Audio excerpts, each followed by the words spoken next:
Ayun no, kamusta kayo mga master? Ngayong araw ay manghuhuli kami ng hipon sa palisdaan ng tito ko at magpo-food trip na rin kaya sa Baguio kami. Let's go! Ayun no mga master, tanghali na naman tayo ng umaga ng gising dito at pagkabakon ko ay kinuha ko na agad itong tasa at itong kape at nagkape muna ako, kape muna tayo. At dito nga master ay papunta na tayo sa palaisdaan ng tito ko para manghuli ng hipon. Nandito nga ako nakapisto sa una kaya ako natatalabsikan dito ng mga tubig na napakaalat. At ayun, nakarating na nga tayo dito sa palaisdaan ng tito ko at napakatahimik dito at payapa at buti pinayagan niya tayo manghuli ng hipon. Kaya agad na namin kinuha ni Master Yuan nyo itong gagamitin namin panghuli ng hipon. Itong lambat nga pala mga master na gagamitin namin ay lumpot. Ito talaga ay lumpot pero kadalasan ginagamit din namin ito sa paghila-hila ba. At agad na nga kami lumusong dito ni Master Yuan nyo at sinasimbol na namin itong lambat na aming gagamitin at may kasama nga pala tayo. Kung mapapansin ninyo, sino kaya itong aming kasamang itong matangkad na ito. Pinakahila-hila na namin ni Master Yuan to at nakahuli na nga agad si Master Yuan nyo dito ng isang hipon. Ang hipon na tawagin ito ay banami at ito nga pala ang huli namin sa unang saklit namin. Nakahuli nga pala kami dito ng isdang hutaba kung sa tawagin dito sa amin ay shooter. At dahil kakaunti nga ng huli natin kaganina mga master na hipon sa unang saklit natin ay tumisting ulit kami dito sa kabilang sip. At dito nga sa padalawang hila-hila namin ay napapansin na namin na ang dami nagtatalunan ng mga hipon kaya mukhang makakajakpat kami at mukhang marami ang mahuhuli namin dito sa part na ito. Kaya dali-dali na namin hinila ni Master Yuan itong lumpot kasi nagtatalunan na nga palabas yung mga hipon. At bukod doon ay may mga ligaw nga rin pala dito mga ayama ay nagapang sipit sa paa. Dami guys. Dami ng mga master oh. Balak na oh. Balak na iba. Alam ko.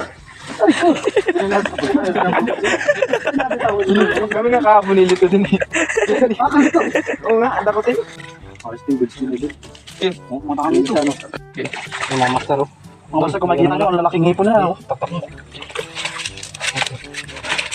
Yeah! Ano ka, Chef FJ? Ang balak ito.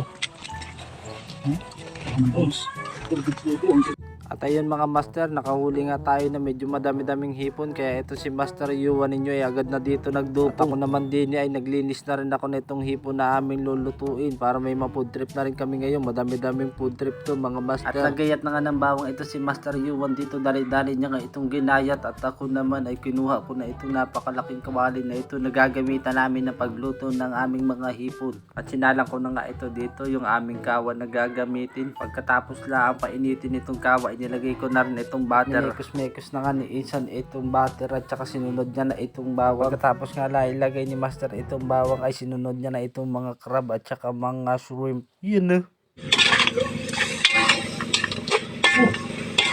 Wow, wow, vivo. Wow, wow, vivo. Wow, wow, wow, vivo.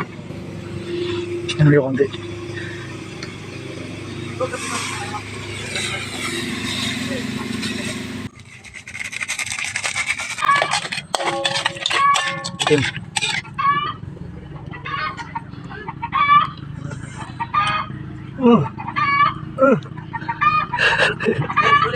At ayun mga master, lato na nga itong ating buttered shrimp with Krabby Patty. Ano pa hinihintay nyo? Tara, kain tayo.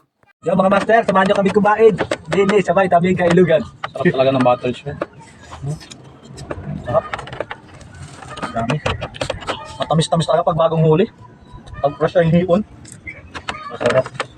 Masarap at malinamnam. Malinamnam. Matamis-tamis, para minatamis. Buhay pa daw. Kain tayo.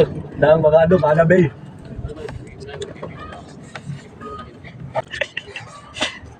Hindi pa kita mo. Sarap agad. Ay mga master oh. Lalagay ba yan? Napadaan kami din eh. Hindi namin alam kung kanino ito. Kanino ito. Palisdaan. At ayun mga master, maraming salamat sa panonood. At maraming salamat din kay Madam Christine Francisco at kay Sheila May Suan. Maraming salamat po. Love you all.